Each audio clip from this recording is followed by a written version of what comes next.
Listo. Bueno, buenas tardes.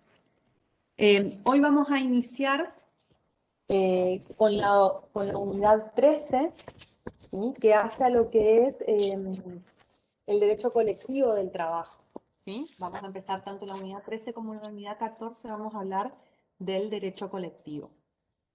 Cuando habíamos iniciado nuestra materia, habíamos hablado de que la materia se estructuraba en tres, digamos, bloques. Uno correspondía a lo que era el derecho individual del trabajo, otro lo que era el derecho colectivo y otro lo que es el derecho previsional, que vamos a ver en las últimas unidades, ¿sí? Bueno, entonces, ahora vamos a ocuparnos de la parte del derecho del trabajo referida a lo que es la organización sindical, a la negociación colectiva, ¿sí? Los convenios colectivos de trabajo, y lo que son los conflictos colectivos del trabajo, ¿sí? Ese es el derecho colectivo como concepto, ¿sí? La parte del derecho que estudia justamente estas cuestiones. Decimos que es el conjunto de normas y principios que reglan las relaciones entre las asociaciones sindicales que quizás escuchan habitualmente en los noticieros, en los diarios, ¿sí?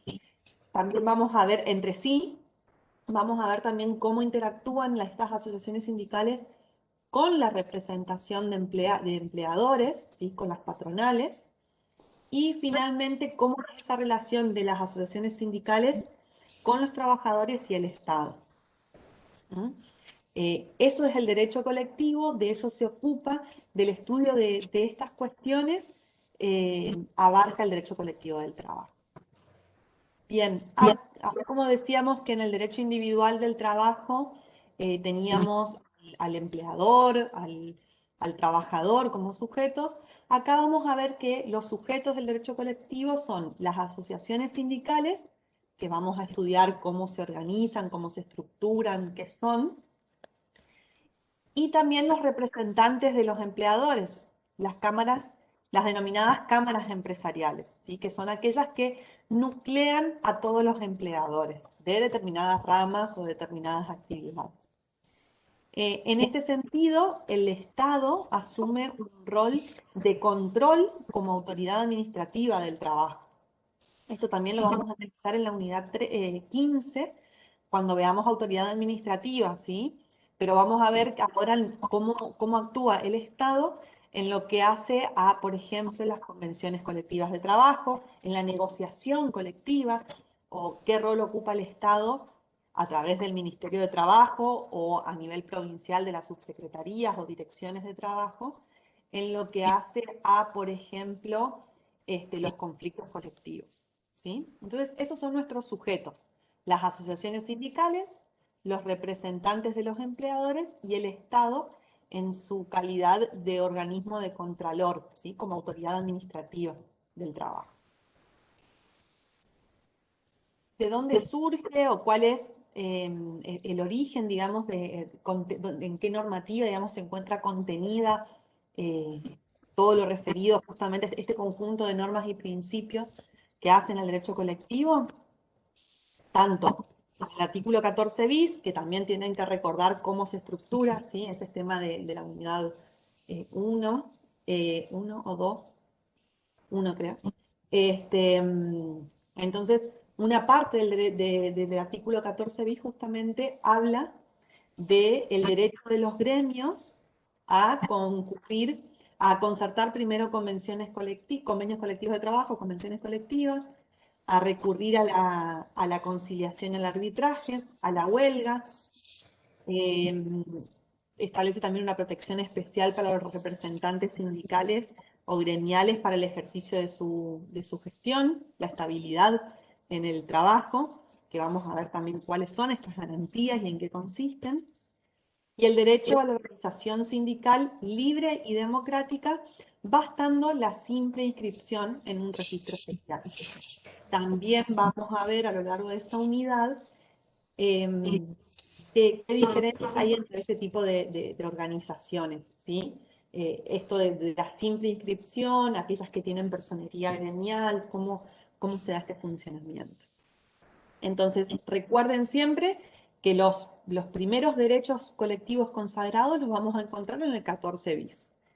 Y después vamos a tener también este artículo 14 bis, no podemos dejar de lado al estudiar lo que es la reglamentación del mismo, ¿sí? A través de lo que es la Ley de Asociaciones Sindicales, la 23.551, la Ley de Convenciones Colectivas de Trabajo, que es la 24.250, todo lo que hace el procedimiento de negociación colectiva, también lo vamos a estudiar, que es la 24.546, y el procedimiento preventivo de crisis, que ya se habló bastante en unidades anteriores, contenido en la 24.013. ¿Cuál es el contenido del derecho colectivo del trabajo? ¿Sí? Veíamos el concepto, los sujetos, dónde estaba consagrado, cuál era la normativa, y el contenido del derecho colectivo del trabajo, como hablábamos también ya cuando lo definíamos, y como también ustedes lo tienen en su propio programa, vamos a ver que está dado por los conflictos colectivos y las medidas de acción directa, la huelga, la conciliación, todo lo referido a lo que son las asociaciones profesionales de trabajadores, los sindicatos, y lo que hace a la negociación colectiva y a los convenios colectivos de trabajo, ¿sí? De eso se va a ocupar el derecho colectivo del trabajo. ¿Cuáles son los principios que en algún punto rigen, así como hablábamos nosotros al principio de las unidades, de los principios del derecho individual del trabajo, hablamos del principio de renunciabilidad, el principio protectorio, ¿sí? El derecho colectivo también tiene sus propios principios que están contenidos, ya sea en los convenios colectivos en los convenios de la Organización Internacional del Trabajo, como así también se desprenden del propio artículo 14 bis, y que son la subsidiariedad, la libertad sindical, la autonomía colectiva o autarquía sindical y la democracia sindical, ¿sí? Recuerden que estos principios tenían una función, al igual que en el derecho individual, orientadora, por un lado, porque orienta al legislador a la hora de dictar la normativa referida a estas cuestiones. También servía al intérprete, es decir, a los jueces, a la hora de tener que fundar sus fallos y tener que tomar decisiones. Y también es integradora, la función que poseen los principios, por cuanto viene a suplir las lagunas del derecho que pueda haber en relación a un tema determinado, ¿sí? Cuando una cuestión no está específicamente legislada, vamos a ir a lo que son los principios del derecho colectivo del trabajo para que ilumine la situación y se pueda tomar la decisión en el caso concreto. En cuanto a lo que es el principio de subsidiariedad, nos habla esto de lo que son las comunidades inferiores, ¿sí? ¿Y qué nos viene a decir? Que el Estado como contralor y los sindicatos, ¿se acuerdan que partíamos de esa hiposuficiencia del trabajador? Entonces, tanto el Estado como el conjunto de trabajadores organizados a través del sindicato, para controlar ese poderío del empleador, que es justamente todopoderoso, colabora justamente en esta función de controlar y de tratar de mantener, ¿sí? O mejor dicho, superar esa hiposuficiencia del trabajador, ¿sí? Entonces, como las atribuciones, digamos, de cada individuo, del trabajador, pueden ser insatisfechas y hasta avasalladas justamente por este empleador que es todopoderoso, estas organizaciones medias, ¿sí? Que son los sindicatos y el Estado mismo, van a venir en auxilio para proteger el bien común, la situación de inferioridad de esos empleadores. ¿Sí? Bien, a subsidiar, a auxiliar esa relación, tratando de garantizar el bien común. Como siempre decimos en estas unidades, por ahí escuchamos que después vemos que en las muchas veces no sucede, ¿no? Y por ejemplo, esos sindicatos que buscan justamente el bien común y el bien de los trabajadores, no cumplen sus funciones, ¿sí? Pero bueno, sepamos que para esto fue creado el derecho colectivo, el principio de subsidiariedad en estas situaciones de hiposuficiencia de los trabajadores. En lo que respecta a la libertad sindical, vamos a tener que analizarlo desde un aspecto individual, ¿sí? Que habla de los derechos sindicales de los trabajadores. Ahí ustedes van a tener que buscar la ley 25, la ley 23.1. Fíjense siempre que sea el texto actualizado. Básicamente lo siguiente. Por un lado, el derecho de cada trabajador, ¿cuáles son los derechos colectivos que posee el trabajador? ¿Sí? Entonces, que es el derecho a contribuir libremente y sin necesidad, a constituir, perdón, libre y sin necesidad de autorización de una organización, una asociación sindical. ¿Sí? ¿Qué quiere decir esto? Básicamente, el derecho que tenemos todos los trabajadores de poder crear un sindicato de las necesidades que vemos en nuestra realidad profesional o laboral. ¿Sí? Disculpen, una cosita. ¿Se está escuchando bien o cortado? Yo no sé si es mi internet. Yo también tengo problemas para escuchar, pero pensé que era el mío. Se está escuchando perfecto. ¿Ah, sí? Ah, bueno, entonces debe ser mi internet. Sí, Yo la escucho perfecto, Sofía. Perfecto, seguí nomás, seguí. Yo a ustedes también, y cuando suelo tener problemas de conexión me aparece la... Perfecto. En esta oportunidad todavía no. Entonces, decíamos en su aspecto individual, el derecho de cada trabajador individualmente a constituir una asociación sindical sin previa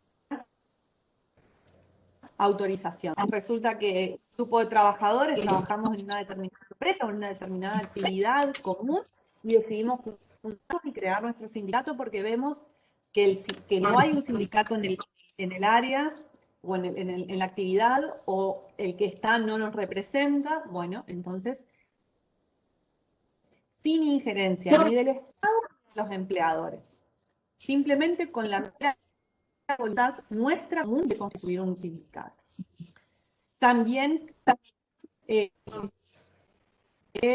no afiliarnos o desafiliarnos a aquellas asociaciones sindicales que ya se encuentren constituidas, y por eso decimos que en su aspecto positivo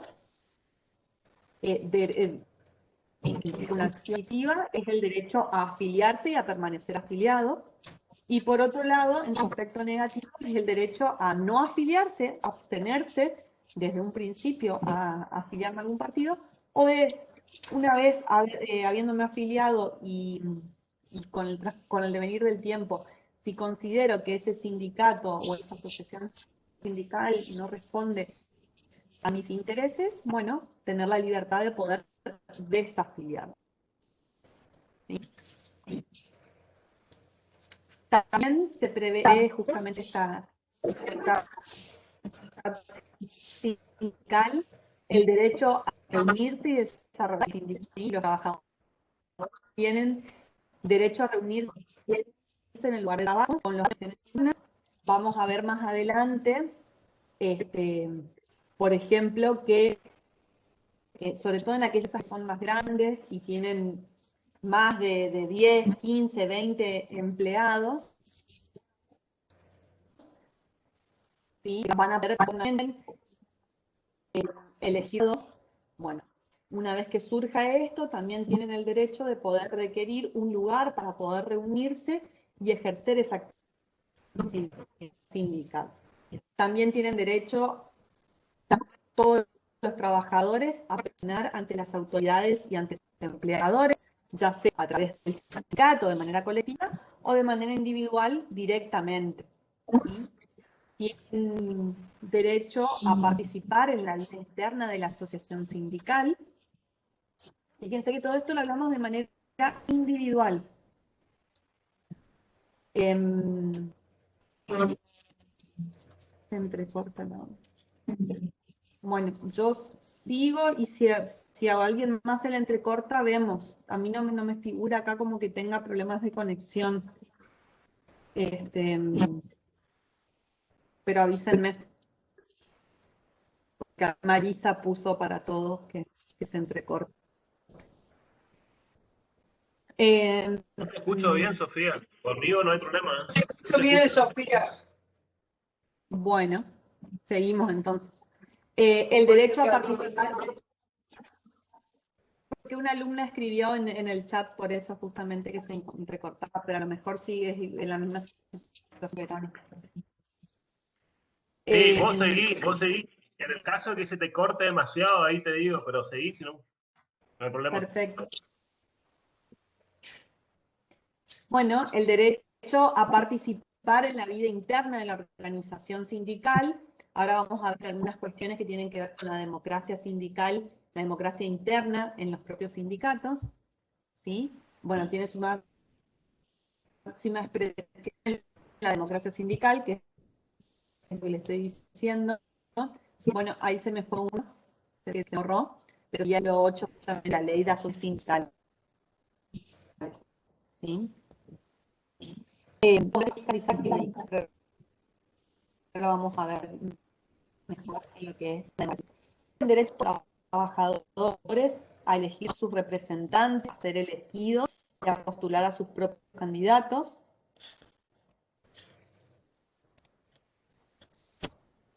Todo Sofía, eso ¿sabes qué? cuando hablamos de la Ahí libertad. Sofía, ahí sale el triangulito amarillo. ¿Sabes qué? Sacate el video. Sí, Puedes tener más banda ancha. Sí, así puedes tener más banda ancha con el tema del audio. ¿Es necesario que yo me apague también el video o no influye en eso? Bueno, No, Sofía. bueno, entonces, es en lo que hace a la libertad sindical en su aspecto individual. ¿Sí? Ahora, en su aspecto colectivo, decimos que implica justamente o que se refleja en la facultad que tienen las asociaciones sindicales de regir su funcionamiento en forma autónoma e independiente de lo que sea la intervención tanto del Estado como de los empleadores. ¿Sí? Organizarse internamente.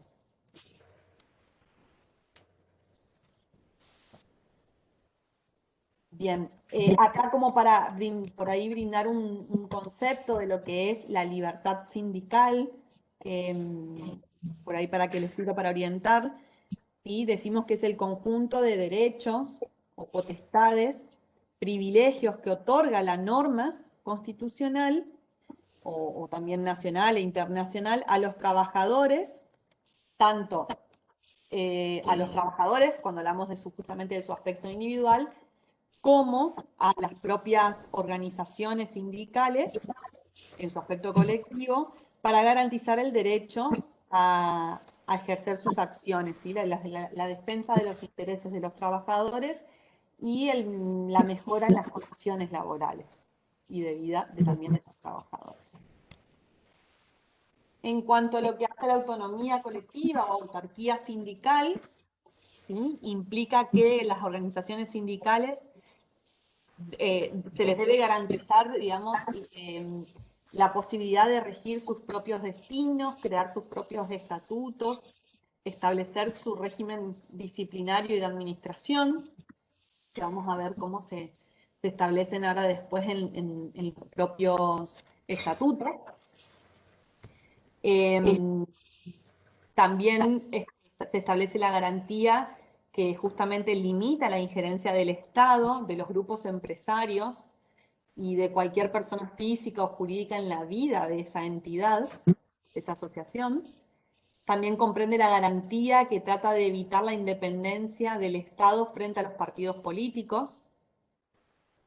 En principio no deberían los partidos políticos intervenir en la vida o en las decisiones propias de los sindicatos, ¿sí? El sindicato no debería responder a una orientación política, sino siempre velar por el bien común de los trabajadores a los que representa. Y por lo tanto también una forma de esa garantía que establece la ley 23.551 es la de prohibir que el partido político dé dinero a las distintas asociaciones, ¿sí? Sostenga o contribuya al sostenimiento de las asociaciones sindicales. Eso permite dimensión solo puede ser dispuesta por el Poder Judicial en los casos de emergencia constitucional de la propia organización. Todo esto para justamente garantizarle a ese sindicato autonomía colectiva o autarquía sindical. Ahora vamos a ver, reitero chicos, que en realidad es difícil que se dé, sobre todo en lo que es la realidad de las asociaciones sindicales en Argentina, ¿sí? Pero bueno, uno no debe dejar de pregonar y de liderar porque eso se siga garantizando.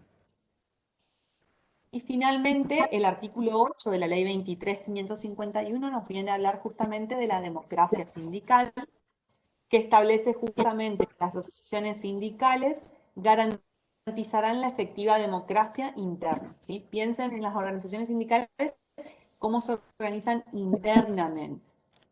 Entonces, cuando establezcan sus estatutos, se constituyan y establezcan sus estatutos, los mismos deben garantizar, por un lado, una fluida comunicación entre los órganos internos de la asociación sindical y los afiliados, que los delegados obren con mandato de sus representados y les informen luego su gestión.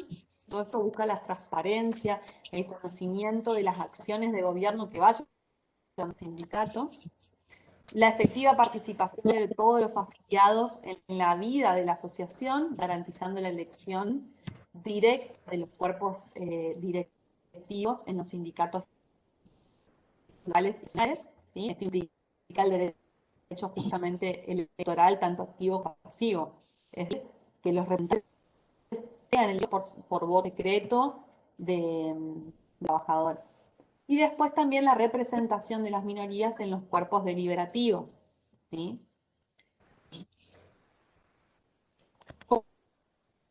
Como para ver un poco, lo vamos también a desarrollar un poquito más adelante, pero existen dos grandes sistemas sindicales, el de la unidad, en Argentina el sistema sindical es el de la unidad sindical promocionada, digamos, que establece que hay un único sindicato por actividad, oficio o profesión, generalmente el más representativo. El más representativo, que es el que posee la personería gremial, ¿sí? Y a ese es justamente el sindicato al cual se le reconocen todos los derechos que la propia ley consagra. Básicamente, cuando hablamos de la unidad sindical, nos habla de un solo sindicato por actividad, oficio o profesión, ¿sí? Y cuando hablamos del sistema de pluralidad sindical, estamos hablando de que haya tantos sindicatos como voluntad de los trabajadores de su creación existan, ¿sí?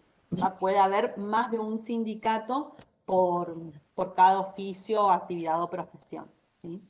Aquellos que pregonan justamente la unidad sindical, lo que nos dicen es que si nosotros tenemos un solo sindicato por actividad, oficio o profesión, estos sindicatos van a ser fuertes porque va a ser uno solo, van a estar unidos y van a tener un mayor poder de negociación, ¿sí? Y de presión a la hora de los conflictos o de la negociación colectiva. Y a su vez critican la pluralidad porque dice justamente que promuevan habilitados, discusión colectiva, porque imagínense si tenemos que estar convocando a todos los sindicatos que existen en una determinada actividad, podría tener muchísimos sindicatos y eso haría que no tengan tanta fuerza a la hora de negociar. Al contrario, ¿sí? Los que pregonan o adhieren a la cultura de la pluralidad sindical, dicen que es el que mejor se adapta al sistema democrático porque va a haber distintos sindicatos que representen nuestros intereses y vamos a poder afiliarnos a aquellos que justamente tengan, representen de manera más acabada los intereses. Y también dicen que todos los trabajadores tienen representación. ¿Sí? Me identifico con este sindicato, pero sí con el otro, entonces puedo afiliarme a ese otro. Y justamente critican la unidad sindical porque dicen que existen trabajadores que no están representados por la entidad gremial y esto va en contra de lo que es el sistema democrático. Como les decía, la Argentina de la unidad nacional, que implica que se le da la personería gremial al sindicato más representativo y que hubiera actuado durante un periodo no inferior a 6 meses con una asociación como asociación simplemente inscrita. ¿Sí? La más representativa de la actividad tiene personería gremial. ¿Qué quiere decir? ¿Por qué decimos que es unidad promocionada? Porque solo uno va a tener la personería gremial. ¿Sí? Y va a haber derechos exclusivos para esa organización, pero no desconoce de que existan organizaciones sindicales simplemente inscritas, a las cuales también les reconoce ciertos derechos. ¿Sí? Pero no, son menores derechos que se reconocen a asociación simplemente inscrita. ¿Mm?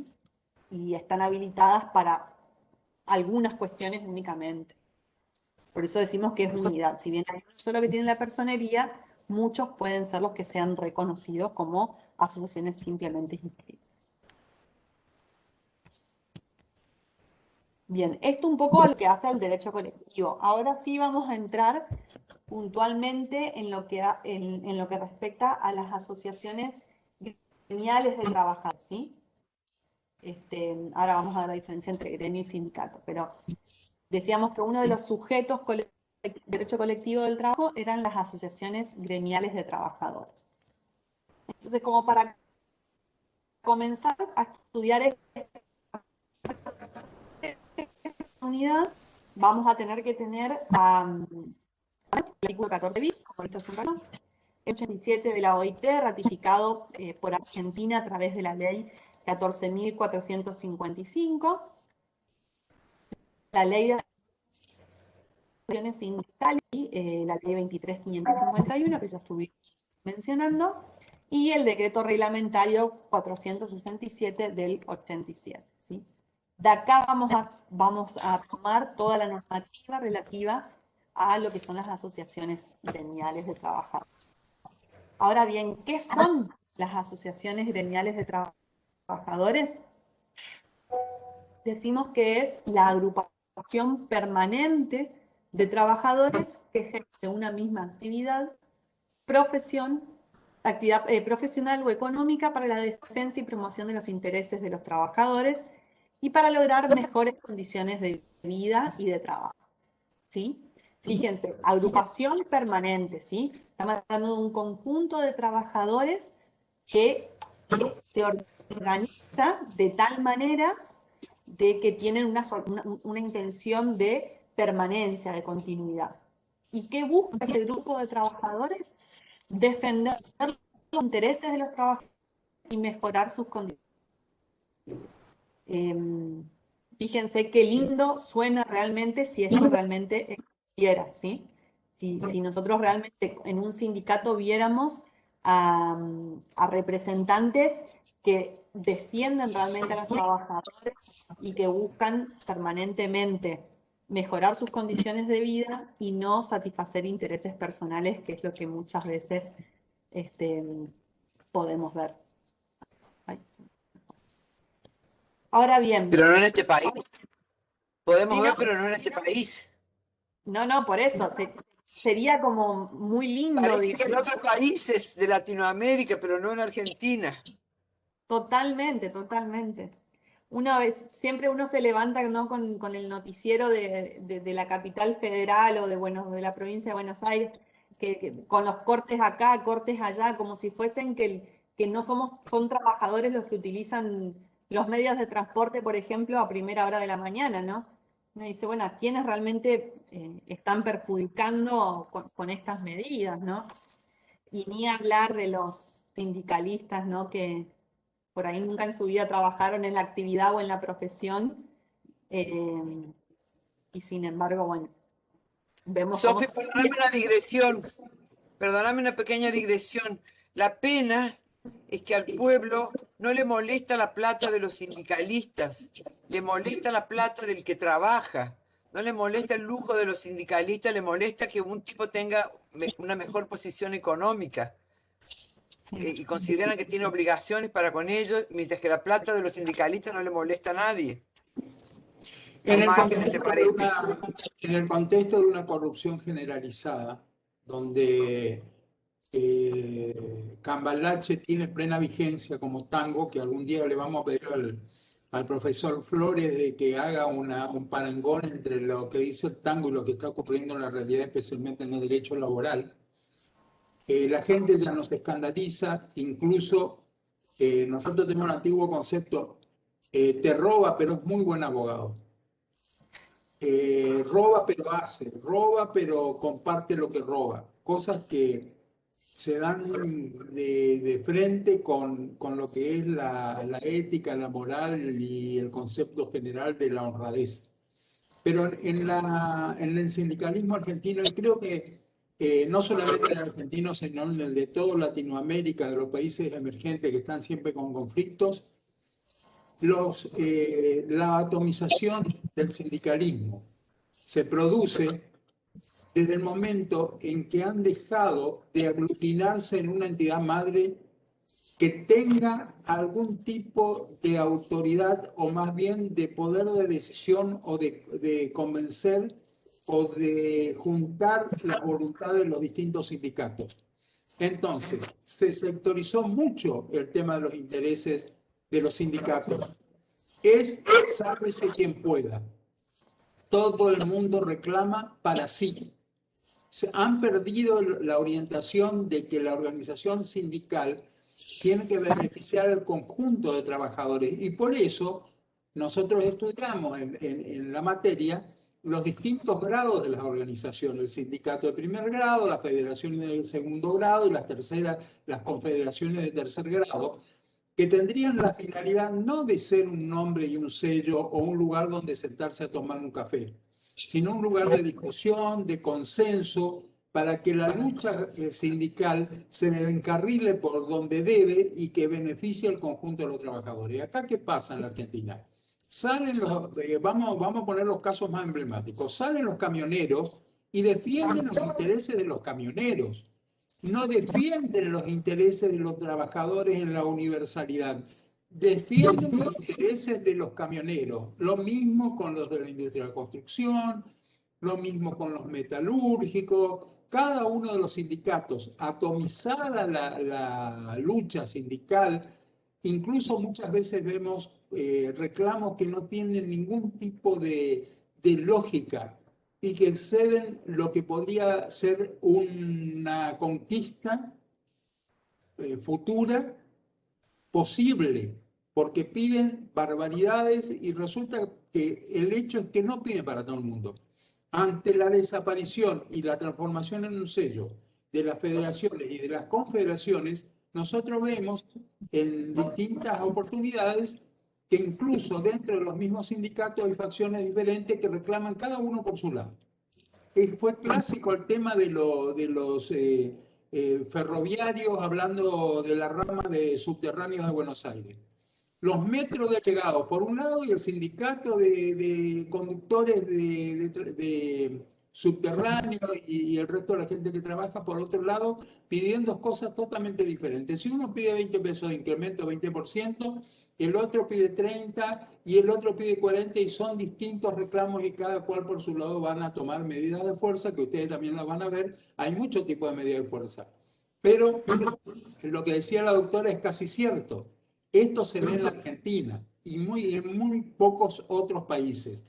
En este momento estamos viendo la salida de la gente a la calle en Colombia, que están en contra de un plan económico, de una modificación, una reforma en el sistema impositivo. No son exclusivamente los trabajadores los que salen a la calle, son toda la clase media, empresariales, trabajadores de nivel que van a luchar y manifestar contra algo y le han torcido el brazo al gobierno, que ha tenido que retirar el proyecto y entrar a hacer negociaciones.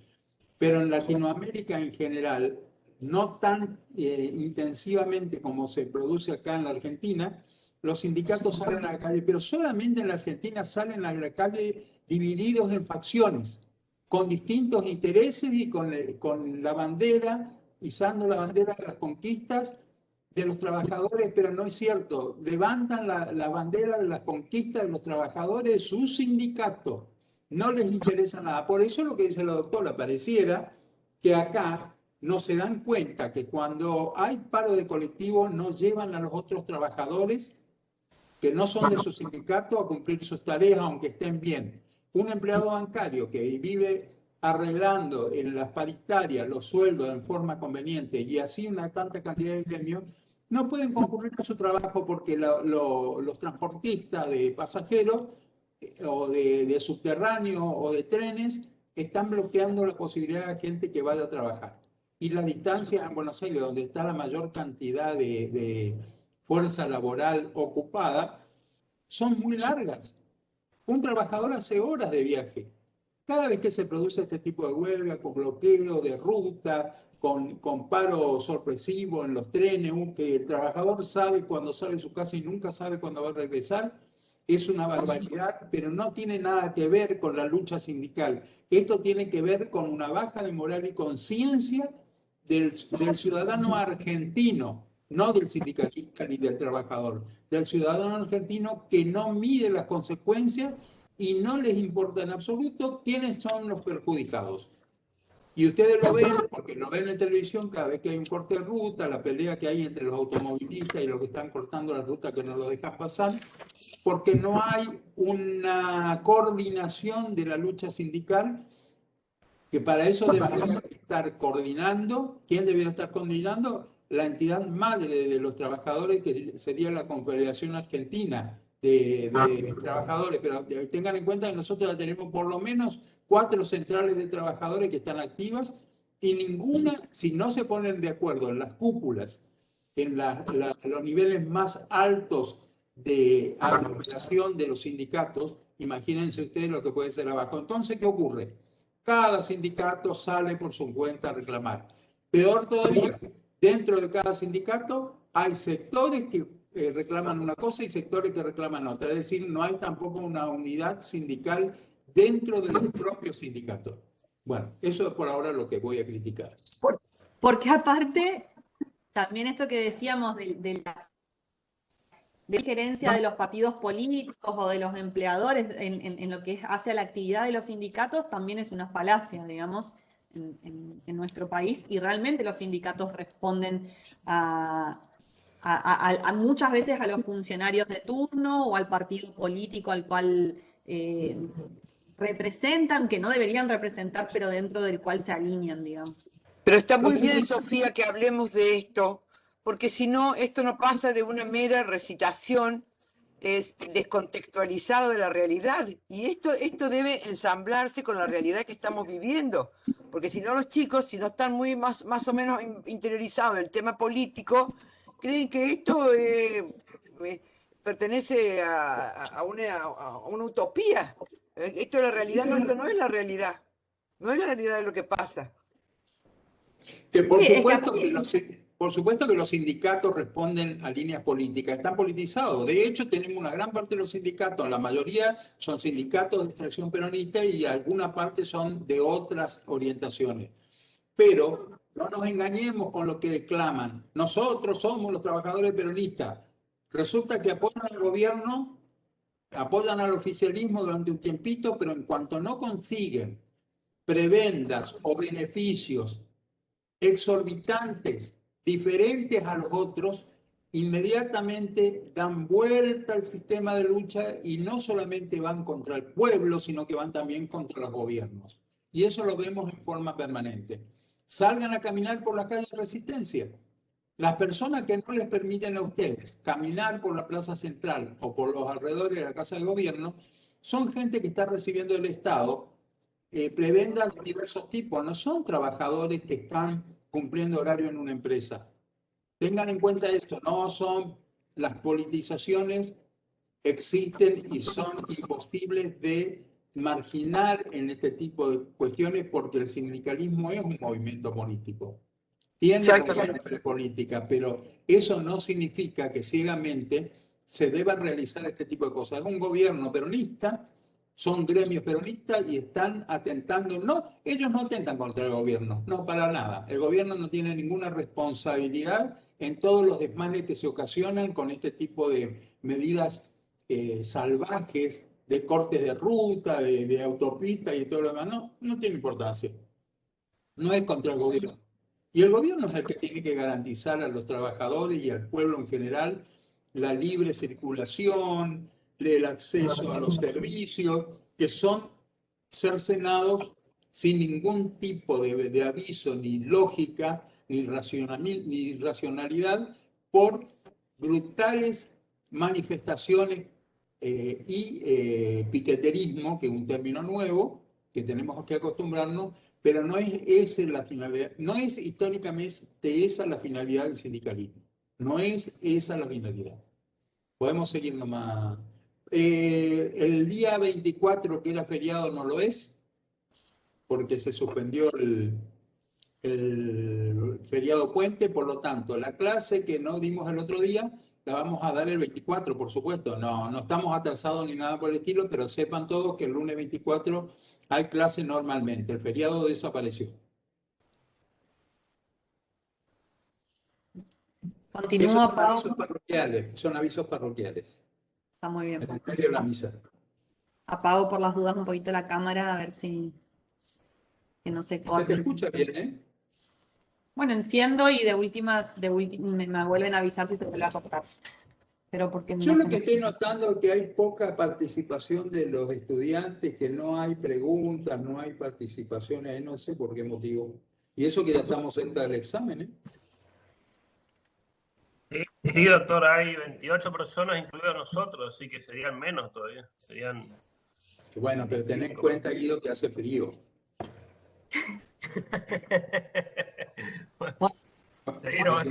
Conchito podríamos estar presentes, pero estar. Bueno, continuando un poco, entonces veíamos el concepto, también vamos a ver la diferencia, ¿sí?, entre lo que es un gremio y un sindicato. Decimos que el gremio es el conjunto de personas que tiene oficio, profesión o categoría, y el sindicato no, es un poquito más, ¿sí? Ya hablamos del gremio, ¿sí?, jurídicamente organizado, ¿sí? Cuando ese conjunto de personas que justamente tenemos gestión, categoría, que busca justamente la defensa de los intereses jurídicamente, constituye una asociación, ya hablamos de un sindicato. Ahora bien, ¿cuáles son los caracteres, las características de las asociaciones sindicales? Ya en la definición veíamos que son permanentes, ¿sí? Tienen vocación de continuidad en el tiempo. Decimos que son voluntarias, ¿sí?, porque su existencia depende de sus integrantes. Ellos han constituido... Corta tu cámara, no, Sofi, corta tu cámara. Corta tu cámara. Bueno, ahí entonces decimos que, ¿sí?, no persiguen la obtención de una utilidad para dentro de sus integrantes. Por eso todas las aclaraciones y las reflexiones que hicimos al principio, ¿no? Porque a veces uno, cuando da esta unidad, hay cosas que las debemos desarrollar porque son características de las asociaciones que a veces resulta dificultoso explicarlo cuando en la realidad uno no lo ve, ¿no? Lo ve tan distinto. Pero bueno, en principio no debería buscar la obtención de utilidades para ser repartidas dentro de sus integrantes, menos dentro de sus representantes, ¿no? Sofi, tenemos que decir acá en esta característica que hay una cantidad importante de sindicatos que tienen determinados tipos de negocios. Por ejemplo, participación en las empresas de prestación de servicios de agua y de luz, petróleo. Hay una cantidad de sindicatos que tienen empresas y que las trabajan como si fueran empresarios comercialmente activos. Eso no significa que no tengan fines de lucro. Esas son cuestiones que no debiera haberse permitido nunca a los sindicatos tener este tipo de cuestiones, porque incluso se han convertido en competencia de las empresas, de los trabajadores que ellos representan. Así que bueno, no estoy de acuerdo para nada con eso y nunca se tomaron.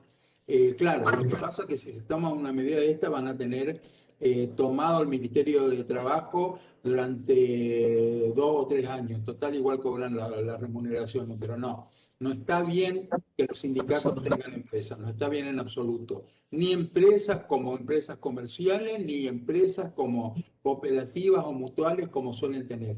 Vamos a ver a lo largo de nuestra actividad profesional que nos vamos a encontrar con un montón de empresas que tienen como propietarios a determinados sindicatos.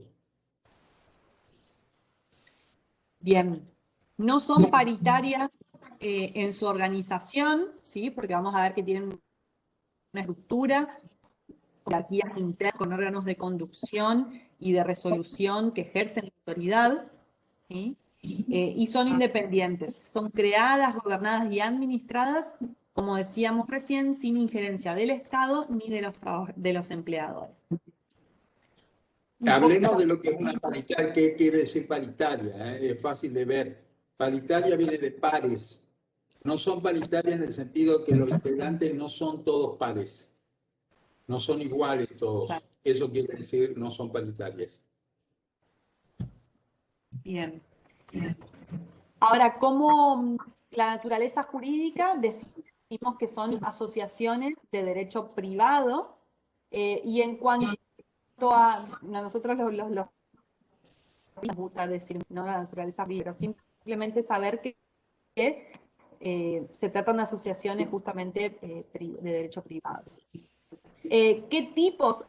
Algo cuantizado que tenemos, porque se pueden clasificar según el grado. Vamos a hablar de asociaciones sindicales de primer grado, segundo grado y tercer grado. Y según los trabajadores a los cuales agrupa, vamos a ver que son organizaciones sindicales horizontales, verticales o de empresa. Entonces, lo primero que habíamos dicho que podían ser de primero, segundo, tercer grado. Esto está contenido en la Ley de Asociaciones Sindicales en el artículo 11, y vamos a empezar por el primer grado, que es el que está en la base, ¿sí? Ahí hablamos de los sindicatos, las uniones y las asociaciones, ¿sí? Como la Asociación de Trabajadores de la Sanidad o el Sindicato de Empleados de Comercio, ¿sí? Sindicatos únicamente en su individualidad. En un segundo grado vamos a hablar de aquellas que reúnen en primer grado, ¿sí? Entonces ya vamos a empezar a hablar de federaciones, como puede ser, por ejemplo, FATSA o FED, que FATSA es la Federación de Trabajadores, de la Asociación de Trabajadores de Sanidad, y en el caso de FEC es la Federación de Empleados de Comercio. Y finalmente tenemos a aquellas que son de tercer grado, son las confederaciones, y que van a agrupar justamente asociaciones de primero y de segundo grado. Tenemos así, por ejemplo, la CGT, ¿sí? Y como decía el doctor, las confederaciones pueden ser sectoriales, pueden ser centrales sindicales.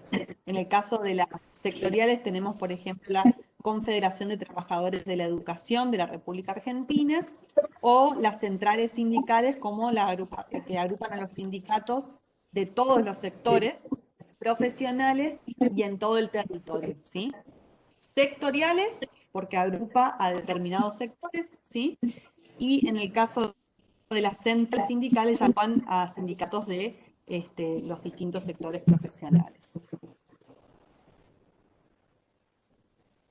También decíamos que según las personas a las cuales agrupa, pueden ser verticales, horizontales o de empresa. decimos que son verticales cuando agrupa trabajadores de una misma actividad o actividades afines, ¿sí? Por ejemplo, la actividad del comercio. Entonces tenemos el sindicato de empleados de comercio. No vamos a tener en cuenta acá la profesión o el oficio que ejerce el trabajador dentro de esa actividad, sino simplemente la actividad que los nuclea, el comercio, la salud, ¿sí? No vamos a tener en cuenta si es enfermera, si es médico, si es esto, sino salud en general, los estatales, ¿sí? UPCP, UPCN. En cambio, las horizontales, sí, lo que se va a tener en cuenta para definirlas va a ser que esos trabajadores a los cuales agrupen respondan a un mismo oficio, arte o profesión, aunque se desempeñen en actividades distintas o categorías distintas, ¿sí? Entonces ahí vamos a tener a la fraternidad de conductores de locomotoras, ferrocarriles, taxistas. Más allá de la actividad vamos a tener en cuenta el oficio que ejercen dentro de esa actividad, ¿sí? Y finalmente, los sindicatos de empresa, que únicamente reúnen al personal que presta servicios en una misma unidad productiva, sin importar las tareas o funciones, ¿sí? Sino dónde desempeñan esa actividad, que sea la misma actividad productiva. Y eso se da generalmente en las grandes empresas, si no vamos a tener un sindicato de empresa de una pyme.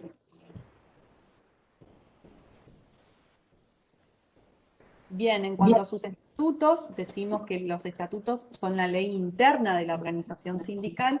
Ahí vamos a encontrar contenida toda la vida de esa asociación sindical. Está contenida por normas que son abstractas y generales. Son abstractas y generales porque no refieren a una situación concreta, sino más bien a situaciones tanto presentes como futuras, generales de la actividad o de la vida del sindicato. Son permanentes, modificables por mayoría, ¿sí? Vamos a ver que para eso vamos a tener después los órganos de deliberación y resolución, pero bueno, en principio no es que viene la comisión directiva y puede modificar el estatuto como si nada, ¿sí? Como la constitución misma de esa asociación. Son reglamentarios y son también imperativas, ¿sí? Son obligatorias y establecen cómo va a funcionar esa organización sindical internamente. Bueno, acá simplemente a modo enunciativo, por ahí después lo dejo para que lo sigan viendo, ¿no? Pero ¿qué deben contener estos estatutos? Está dispuesto en el artículo 16 de la ley, y establece que deberán ajustarse a lo contenido en el artículo 8, cuando hablamos, ¿se acuerdan de la democracia sindical? Y obviamente el estatuto debe contener la denominación, el domicilio, el objeto y la actuación. Debe contener también la actividad, oficio, profesión o la categoría de los trabajadores que representa. Y fíjense que hace toda la identidad de esa asociación.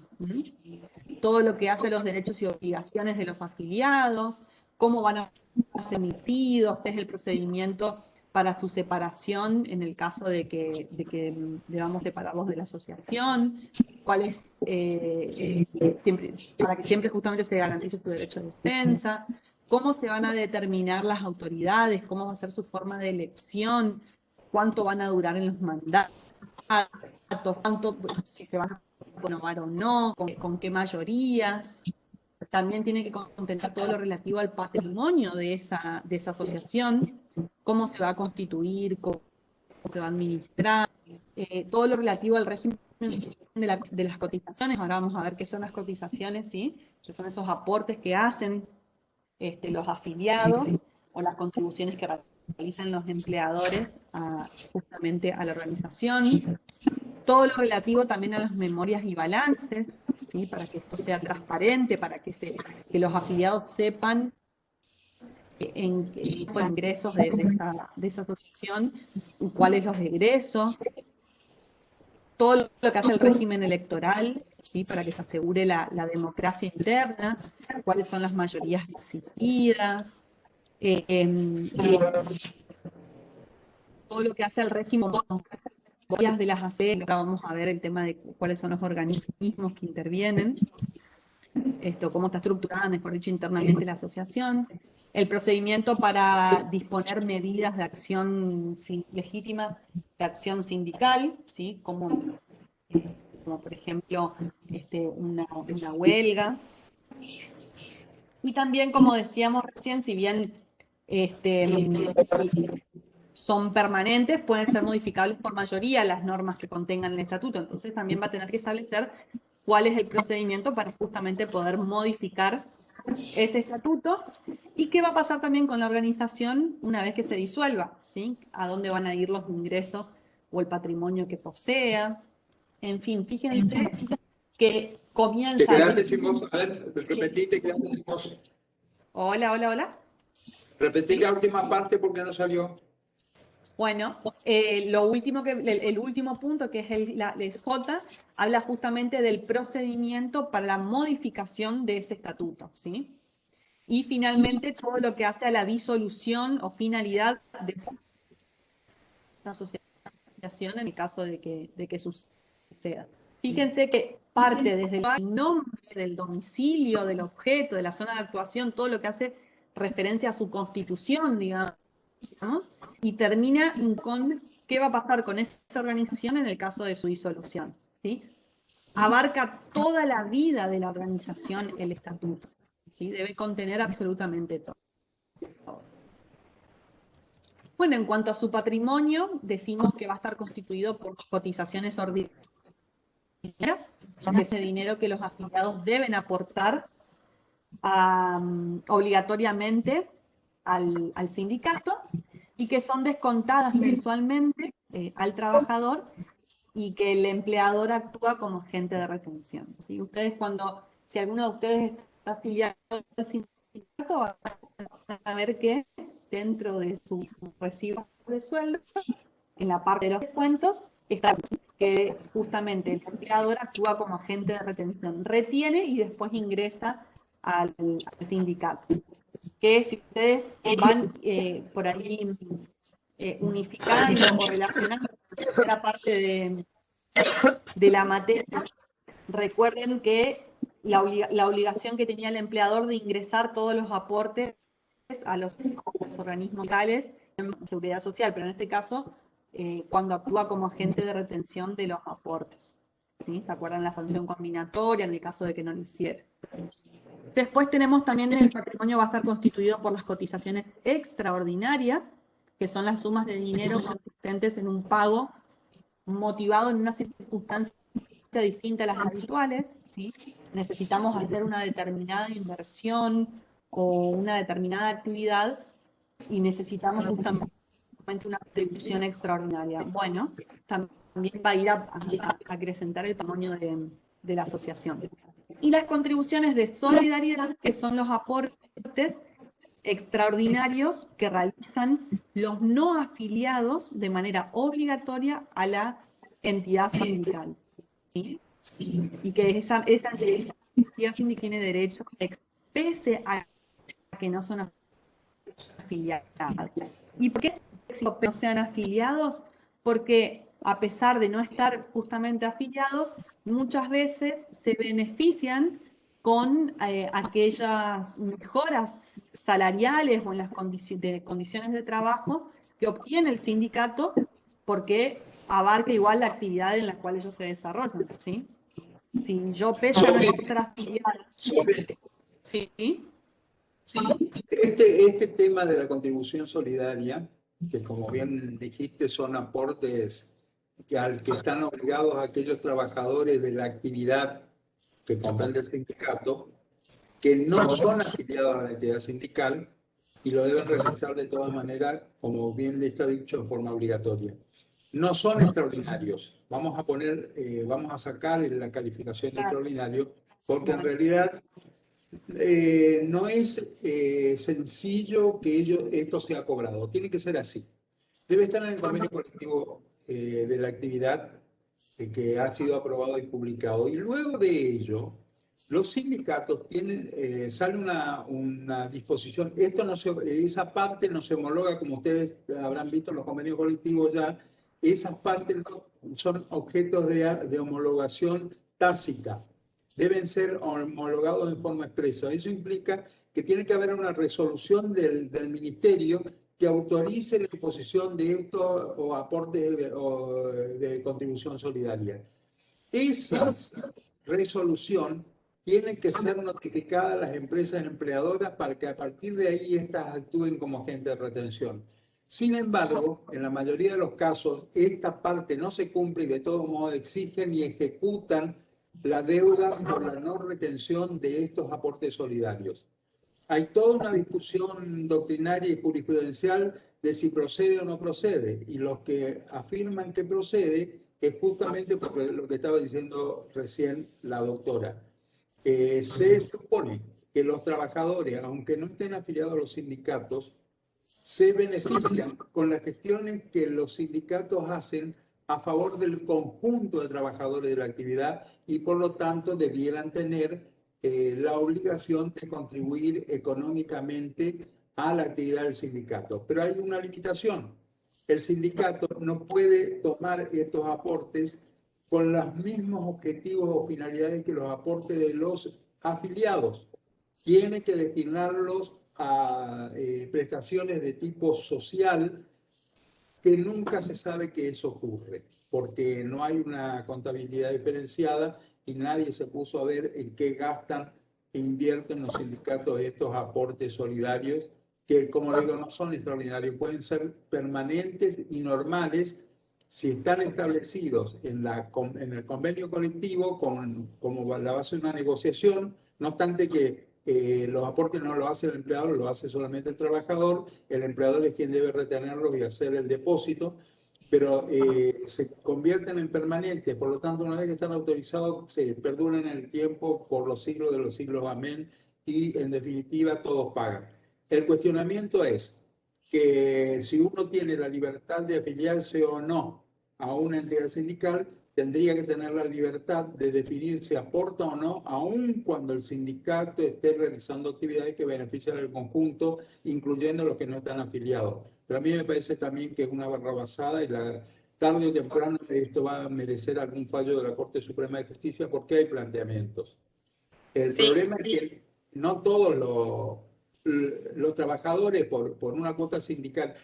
Y otro problema, la mayoría de las cuotas solidarias en los convenios colectivos se establecen en el mismo porcentaje que se establecen a favor del sindicato de parte de los trabajadores afiliados, lo cual es un desatino, porque si a mí me están dando un 3% de cuota de afiliación como afiliado al sindicato y al que no es afiliado también le aplican un 3%, y no va a recibir ninguno de los beneficios que reciben los afiliados porque él no está integrando el sindicato, es prácticamente una manera de obligar al trabajador que se afilie, porque si está gastando lo mismo, por lo menos que reciba algún tipo de beneficio y eventualmente que el sindicato, cuando haya algún tipo de conflicto, tenga que defenderlo. Entonces está la discusión. Por el momento la cosa está así. Se establecen estos aportes y contribuciones de solidaridad en los convenios colectivos, se autorizan por el Ministerio de Trabajo, se notifican al empleador y el empleador tiene obligatoriamente que empezar a retenerle al trabajador, haciendo figurar en su recibo de sueldo esta contribución, y se terminó la discusión por ahora. Pero tarde o temprano el tema va a volver a salir a la palestra. Hace rato que no hay fallos nuevos, pero indudablemente va a haber. Así que vamos a ver qué pasa. Yo les insisto en este tema porque cuando ustedes vean práctica profesional, si es que no la vieron ya, o tengan la actividad de realizar, confeccionar el recibo de sueldo, los sistemas enlatados contemplan la cuota solidaria y les va a salir y ustedes van a tener que hacer el control y explicarle al trabajador de qué se trata, porque como es obligatoria ellos no tienen ninguna participación voluntaria en decir que sí o que no, ni la posibilidad de oponerse. Porque el que termina pagando, si no lo retiene, es el empleador. Porque el empleador es agente de retención y es a la postre el último de los responsables en que esta contribución se cumpla. Esperar que no nos dejó ropa para vestirnos. Pueden seguir. Todos los juguetes, los que son de acá, el Juan también los embolsó todos. Digo, no quiere tener. No sé, hay unos micrófonos abiertos de cosas que no tienen nada que ver con la clase. Va a venir después la criatura. ¿No? Claro. No sé si vos podés ver quién es el que tiene. Una. Sí. Bueno, y finalmente hablamos justamente de las contribuciones ordinarias, extraordinarias de solidaridad, también la renta de cotizaciones, ¿sí? Las inversiones que se realicen justamente de estos ingresos, y las donaciones o herencias que puedan hacer los trabajadores Cualquier persona, favor de cualquier persona, sí. Sí. Sí, sí. Yo lo de la renta me parece que es abundoso haberlo puesto, porque nosotros en derecho tenemos un adagio que dice que lo accesorio sigue la suerte y la naturaleza lo principal. Si yo tengo un capital formado por las cotizaciones, tengo un fondo formado por las cotizaciones, lo invierto, pasan a ser cotizaciones. La naturaleza jurídica accede una a la otra y va a ser lo mismo. Pero bueno, que se sepa que la renta esa no se la tiene que poner en el bolsillo el dirigente, sino que lo debe incorporar en el fondo del sindicato. Ahí preguntan qué es la homologación, el acto administrativo, digamos, de homologación. Habría que matar otra pregunta, pero bueno. En convenio. Bueno, no es la ¿Te homologación. Está bien. Explíquenlo. Lo vamos a ver ahora después cuando veamos bien convenios colectivos, pero básicamente sí es el acto administrativo por el cual la autoridad de aplicación aprueba, digamos, ese convenio colectivo luego de un análisis Es la de decisión oportunidad.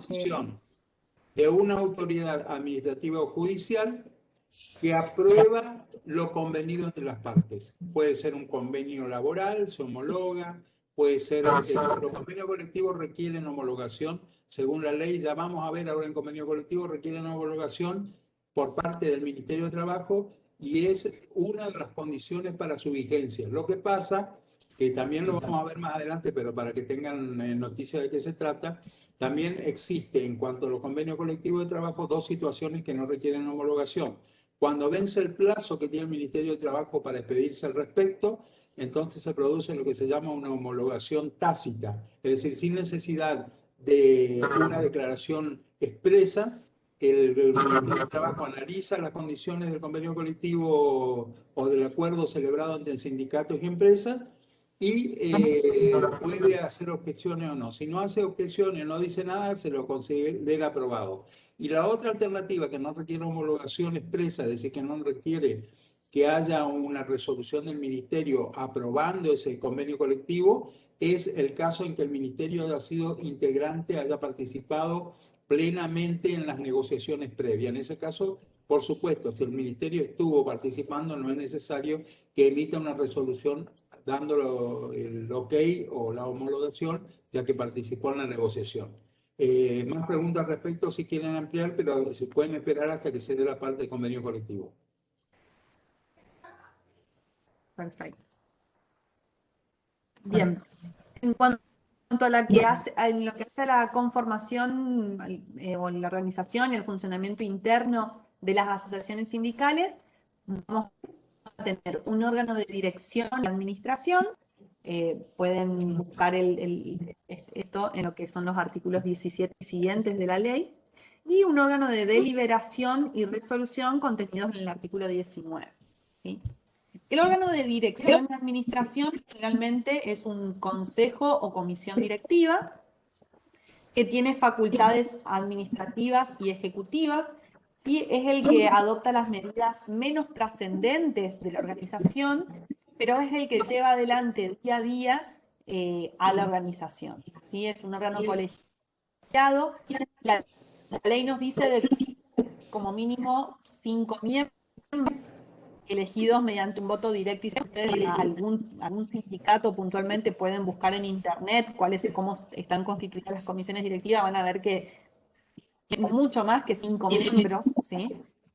Pero bueno, la ley nos establece el mínimo, el piso que debe tener y nos establece que el mandato de estos miembros, que son elegidos por voto secreto y directo de los trabajadores, de los afiliados, es de 4 años y tienen la posibilidad de reelección.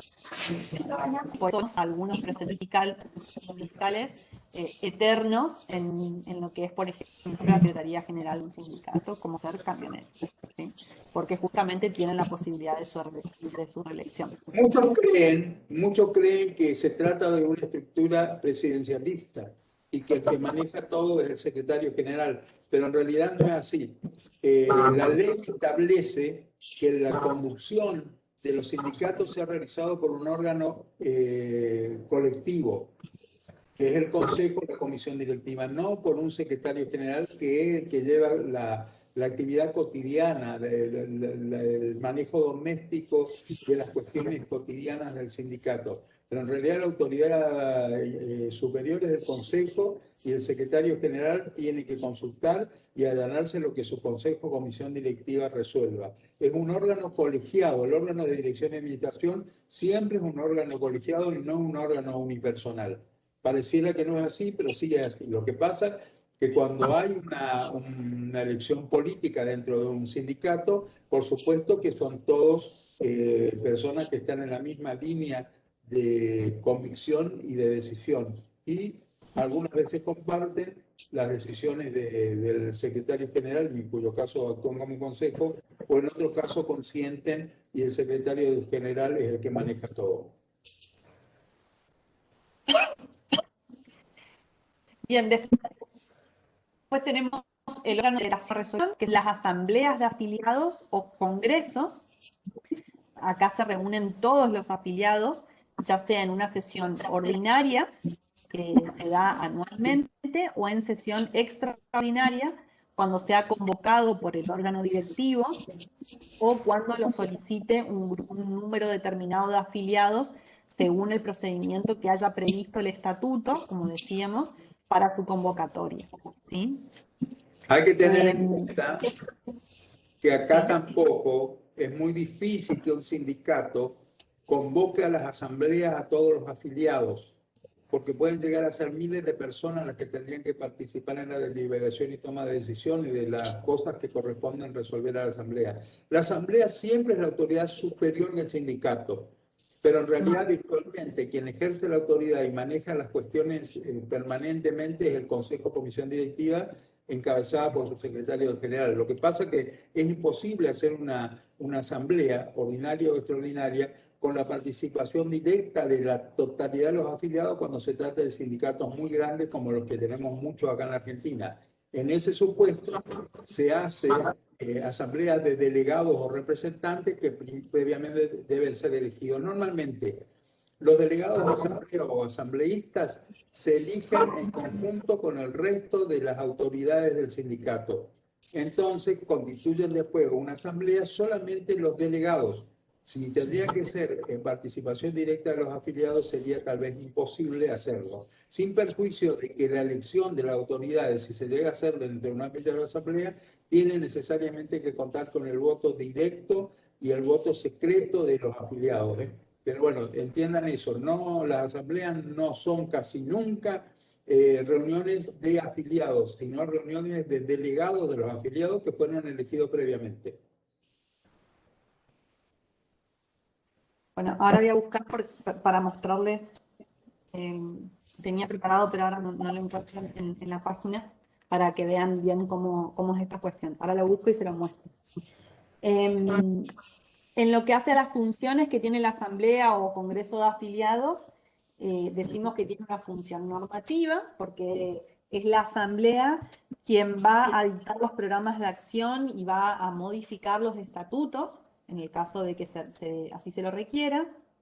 Tiene también funciones federativas, porque es la asamblea la que va a determinar, por ejemplo, una determinada asociación se fusiona o se asocia a una federación, o si forma parte de una confederación. Todas esas decisiones son tomadas por la asamblea de afiliados, y también es la que va a tener funciones patrimoniales, porque justamente es la que establece el contralor económico en todo lo que hace al patrimonio de la asociación. Y es a su vez también la que va a fijar luego las cotizaciones de las que hablábamos en la filmina anterior.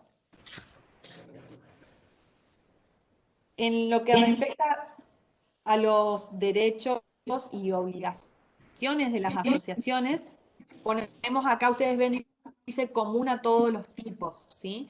Porque después vamos a hacer la distinción entre asociaciones simplemente inscritas, como habíamos hablado, y asociaciones con personería gremial.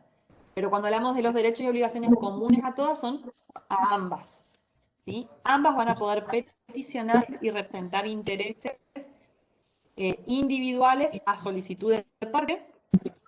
Tienen la representación de los trabajadores afiliados ante el Estado y empleadores a pedido de parte, mediando consentimiento escrito, y en el caso de los intereses colectivos, solo cuando no hubiere en la misma actividad o categoría una asociación con personería gremial, ¿sí? Si no, los intereses colectivos son defendidos por las asociaciones con personería gremial. Van a poder imponer cotizaciones a sus afiliados. Vamos a ver que siempre mediante el cobro personal y solo mediante acuerdo expreso del empleador cuando actúa como agente de retención. También gozan del mismo tratamiento tributario que las entidades sindicales. Pueden promover la formación de sociedades cooperativas y mutuales, esto es lo que decía justamente el doctor hoy. El cumplimiento de la legislación laboral previsional de la seguridad social, también promover la educación general y formación profesional de los trabajadores, y puede realizar reuniones y asambleas sin necesidad de autorización previa. Están obligadas a remitir o comunicar los y sus modificaciones, la interacción del órgano directivo y sus modificaciones. También van a ver que tienen la obligación de informar cuando actuen a determinados cargos o cuando vaya a elecciones. Deben también remitir o comunicar de la memoria y afiliados, la convocatoria de las elecciones y los registros contables para su rubricación. Tenemos esto que Argentina adopta el sistema sindical de la unidad, la asociación con personería gremial. ¿Y qué es la personería gremial? Es la calificación legal que confiere el Ministerio de Trabajo a la asociación sindical más representativa dentro de la actividad, oficio o profesión. Ahora bien, el artículo 25 de la ley nos establece cuándo el Ministerio de Trabajo va a otorgar o bajo qué requisitos va a otorgar esa personería gremial. Y entonces nos dice que se debe encontrar inscripta de acuerdo a la ley y debe haber actuado como mínimo por 6 meses. ¿Sí? Primero debe estar inscripta y debe tener una actuación de mínimo 6 meses. Luego debe afiliar a más del 20% de los trabajadores que intente representar. Y cuando decimos que afilie a más del 20%, es decir, esa calificación de más representativa se le va a atribuir a aquellos que cuenten con mayor número promedio de afiliados cotizantes, ¿sí? Por eso la importancia de que esos afiliados sean cotizantes sobre la cantidad del promedio de trabajadores que intenta representar, ¿sí? Es decir, se toma a todos los trabajadores que intenta representar y debe tener al menos el 20% de esos trabajadores deben ser cotizantes a la asociación sindical. ¿Sí? Entonces, en realidad podemos resumir en dos fundamentales, que por un lado es la inscripción y la actuación de no menos de 6 meses, y luego ¿sí? que tenga afiliados cotizantes de más del 10% del trabajador. ¿Sí? Bajo esas condiciones es cuando justamente el Ministerio de Trabajo va a otorgar la personería a esa asociación. Por eso ya la distinción de son aquellos derechos exclusivos de las asociaciones con personería gremial. Es decir, solo aquellas que cuentan con esa calificación legal que otorga el Ministerio van a gozar de estos derechos. ¿Sí? Y uno es que representen a los trabajadores defendiendo derechos individuales colectivos, ¿sí? En el caso de los individuales siempre van a necesitar una autorización expresa del trabajador. Pero en el caso de los intereses colectivos no necesitan justamente una autorización expresa del conjunto de trabajadores, porque se entiende que hay un mandato tácito de origen legal, justamente, de habérseles conferido esa personería gremial. Entonces pueden tranquilamente peticionar ante las autoridades, defender los intereses colectivos en función de este mandato tácito. Son también aquellas que van a negociar y firmar convenios colectivos, que vamos a ver en la unidad siguiente. Son los que van a convocar medidas de acción directa, como la huelga, y están facultadas para crear y administrar sus propias obras sociales, ¿sí? Estos son derechos exclusivos. También pueden participar en instituciones de planificación y control de las que dispongan justamente la normativa, y también a su vez van a colaborar con el Estado en el estudio y solución de los problemas de los trabajadores. Todo esto hacen las organizaciones con personalidad gremial. Y acá tenemos un cuadrito para que ustedes puedan...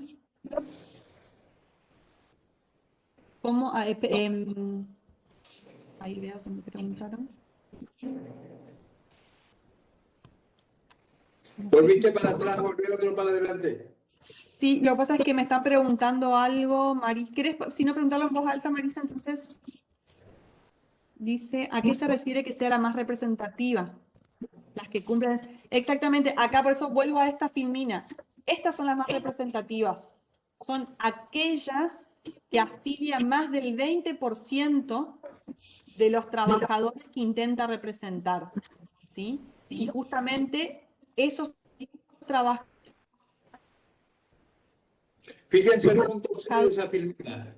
La calificación de más representativa se atribuirá a la asociación el promedio de afiliados cotizantes sobre la cantidad promedio de trabajadores que intente representar. Si la actividad tiene 100 trabajadores y ellos representan a 40 y hay otro sindicato que representa a 50, ¿cuál es el más representativo? El que tiene más afiliados representando, sobre el conjunto de afiliados que se pretenden representar.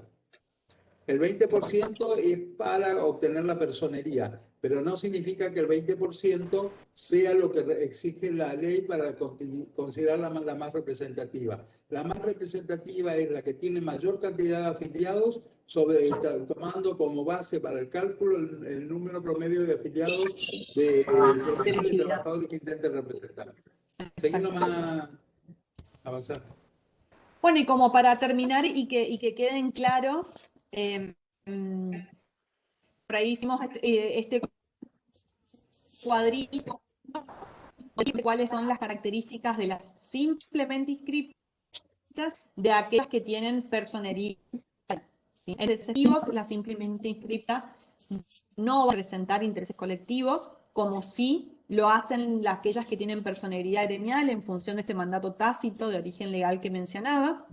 En lo que hace a la representación de los intereses individuales, es decir, de cada trabajador, las simplemente inscriptas necesitan un poder especial, y las que tienen personería gremial con una simple autorización expresa del trabajador, van a poder ser representados. Con celebración de convenios colectivos va a estar en cabeza de las asociaciones con personería gremial, ¿sí? Que son las únicas autorizadas para ello.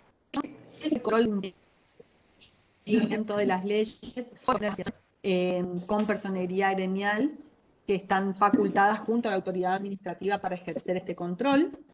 En lo que hace a la administración de obras sociales, están legalmente facultadas las que tienen personería gremial, no así las simplemente inscriptas. En lo que hace al cobro de contribuciones por medio de la agente de retención, esto es importante, porque fíjense que cuando hablábamos de la más representativa, decíamos de aquellos afiliados cotizantes, ¿sí? Entonces, pueden aquellas que tienen personería gremial